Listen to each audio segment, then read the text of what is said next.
Hai sobat gabut, kembali lagi di sini di channel Mabox terus, dan kali ini Mr. Mabox akan melanjutkan dari video sebelumnya yang part pertamanya berada di link di description.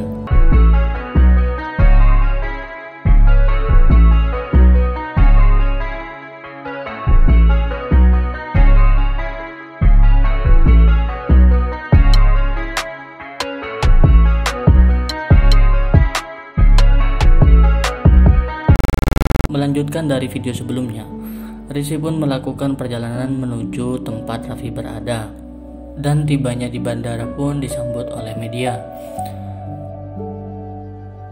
Setibanya di desa Raffi, Rizky pun terkejut dengan keadaan Raffi yang sedang duduk menyendiri di sebuah tenda.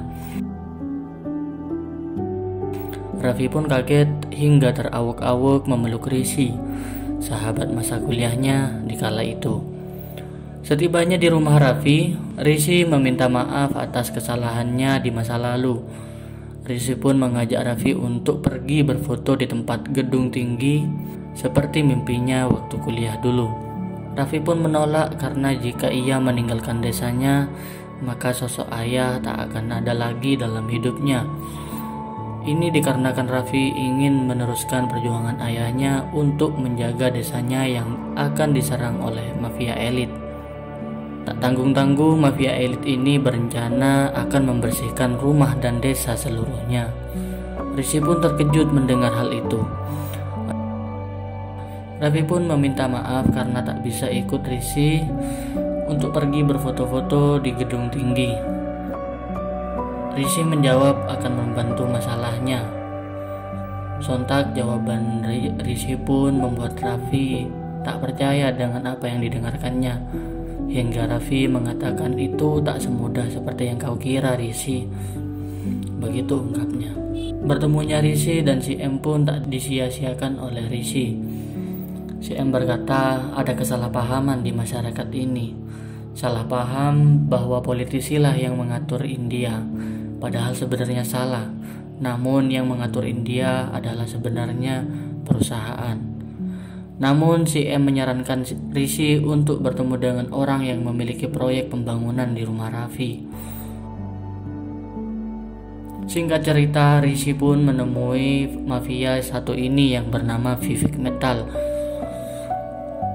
Sebelum Rizky menjelaskan apa yang ingin disampaikan, Vivek pun barbar dan tak suka basa-basi. Vivek langsung memperingatkan Rizky agar tak ikut campur dengan apa yang ia akan lakukan di beberapa desa tersebut. Jawaban Rizky pun lebih barbar dan pede, meminta mafia itu agar menarik kembali tentang proyeknya di beberapa desa itu.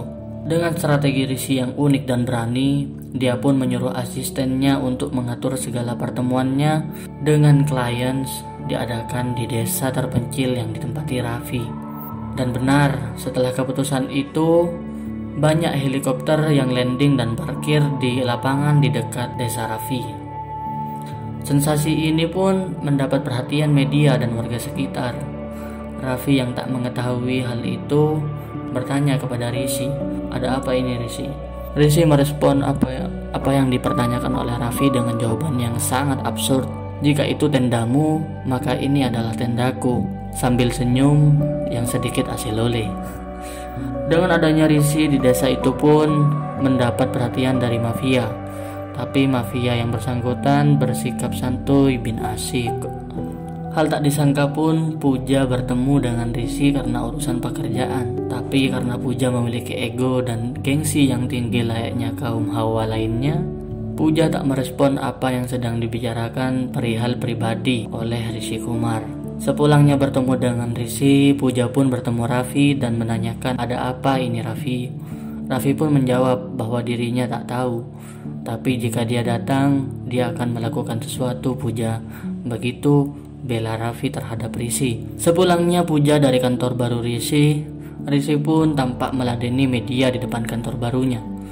Rizky menjelaskan bahwa rencana dirinya membawa temannya, tapi teman Rizky menolak, dan itulah sebabnya Rizky membangun kantor di desa terpencil itu. Mendengar jawaban yang membanggongkan itu, sontak wartawan pun kepo dan menanyakan siapakah teman Rizky ini. Rizky pun menunjuk ke arah Raffi.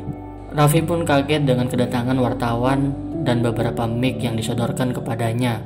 Raffi juga mengingat pada kejadian masa lalunya saat Rizky mendorong dirinya untuk mengakui siapakah yang menulis tulisan jawaban di papan tulis di waktu masa kuliahnya. Dan di kesempatan kali ini Raffi tak menyia-nyiakannya.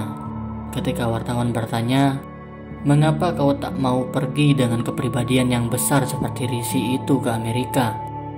Raffi pun menjawab dengan jawaban, "Nah, bagaimana aku bisa meninggalkan desa dan rumah ini?" Wartawan pun bertanya kembali dengan pertanyaan, "Bukannya semua orang yang bepergian ke Amerika meninggalkan desa dan rumah mereka?" Raffi pun kembali menjawab dengan jawaban, "Jika kau tahu desa dan rumahmu akan hilang saat kau kembali, maukah kau akan pergi?" Mendengar jawaban itu pun, wartawan kebingungan untuk merespon lebih lanjut. Tak disangka Raffi pun mengimbuhi pernyataannya bahwa desa hanya punya beberapa dinding dan pohon untuk dihancurkankah? Desa berarti kehidupan dan rumah berarti kenangan, begitu ungkapnya. Kejadian di hari itu pun langsung menyebar luas ke TV-TV India, hingga akhirnya dukungan untuk Raffi dalam memperjuangkan desanya yang akan dihancurkan mafia elit sedikit demi sedikit menjadi bertambah. Dari yang awalnya hanya duduk sendirian di tenda, kini Raffi sudah memiliki orang-orang yang sependapat dengannya. Tak disangka warga desa sebelah yang memang menjadi musuh bebuyutan pun ikut mendukung aksi Raffi itu. Dengan adanya musuh bebuyutan yang menjadi satu, kini Raffi mempunyai lebih banyak pengikut dan tenda yang dibangun pun semakin bertambah.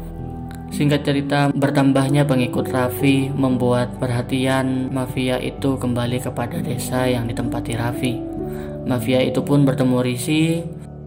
Sepulangnya dari Rizky, ia membalikkan badan ke pendukung aksi perlawanan dan menaikkan harga tanah per hektar dari biasanya. Dengan membuat harga naik dari sebelumnya, Raffi pun meminta untuk tidak menjual tanah mereka. Dengan mendapat dukungan dari calon mertuanya, Raffi pun lolos dari kesalahpahaman yang dibuat di masa lalunya. Ketika pendukung itu pun mulai bubar dari tenda, Rizky menanyakan ke salah satu pendukung yang berindikasi sebagai provokator yang sudah dibeli mafia itu. Tak cukup di situ, Raffi pun diculik pada malam hari oleh pendukungnya sendiri yang berkhianat. Beruntung Rizky yang sudah ahli dalam bidang pencak silat pagar nusa datang untuk membantu sahabatnya dalam memperjuangkan desanya dari serangan orang-orang mafia. Bersyukur Rizky dapat menyelesaikan semuanya dengan jurus asma aspal. Akibat perseteruan itu pun Raffi dikena tusukan di bagian perutnya. Rizky dengan bergegas langsung pergi untuk merawat sahabatnya itu. Selagi sibuk dengan merawat Raffi, kantor perusahaan Rizky pun dihancurkan oleh warga sekitar. Hal ini dilakukan karena seorang mafia itu membuat berita hoax dan ditayangkan di televisi. Dan hal ini cukup menghasut beberapa warga yang pertamanya sangat mendukung Rizky dan Raffi hingga akhirnya membakar kantor Rizky yang berada di desa terpencil itu. Benar, setelah adanya penghasutan dari mafia, rumah sakit yang ditempati Raffi pun dilempari batu oleh warga sekitar. Tak cukup di situ, Rizky pun tidak mendapat kepercayaan juga dari Puja, sang mantan kekasihnya dan calon mertua Raffi. Hal pahit ini pun membuat Raffi bertekad untuk kembali ke Amerika, tempat asal dia bekerja. Sebelum kembali ke Amerika, emaknya yang kepo bertanya ada apa. Sebelum kembali ke Amerika, emaknya yang kepo pun bertanya, ada apa yang sebenarnya terjadi, Rizky? Rizky menjawab, kita akan kembali ke Amerika. Emaknya pun merespon apa yang diungkapkan Rizky. Aku pun tak berharap melihat anakku seperti pecundang. Begitu ungkap emaknya kepada anak semata wayangnya. Setelah obrolan ringan ala Sultan di depan kolam renang pun, emaknya meyakinkan Rizky untuk menyelesaikan dan memenangkannya. Singkat cerita, Rizky pun kembali ke tenda yang dulu ditempati Raffi. Melihat sedikit ada perlawanan dari warga sekitar dengan epik dibalut dengan pukulan bela diri pencak silatnya, Rizky berkata, mulai hari ini desa ini milikku dan begitu juga masalah ini. Setelah menyendiri di tenda layaknya kalian pengangguran yang berdiam diri di kamar sambil nonton video ini, akhirnya ada seorang petani yang memberinya roti. Dan setelah petani pergi, tak disangka pun membuntutinya dan kaget dengan apa yang dilakukan kakek satu ini. Risi pun bertanya kepada petani ini kenapa masih bertani padahal desanya lagi diserang mafia. Petani bijak ini pun menjawab dengan jawaban, kita butuh makan, lantas kalau semua dijadikan pembangunan, lalu bagaimana kita bisa makan jika tak ada yang menanam? Begitu ungkapnya. Tak berlama-lama Risi pun ikut bercocok tanam dan belajar menanam padi seperti layaknya petani. Scene pun berpindah ketika orang-orang mafia mengadakan pertemuan dengan warga perihal pembelian tanah. Risi pun datang menawarkan harga yang lebih mahal dari mafia dengan syarat yang mudah dan tanpa mengambil hak kepemilikan tanah tersebut. Sontak semua petani memilih Risi dan menarik surat yang berada di pihak mafia. Selang berakhirnya itu, petani pun berbondong-bondong dan kembali menanam padi. Film pun berpindah set.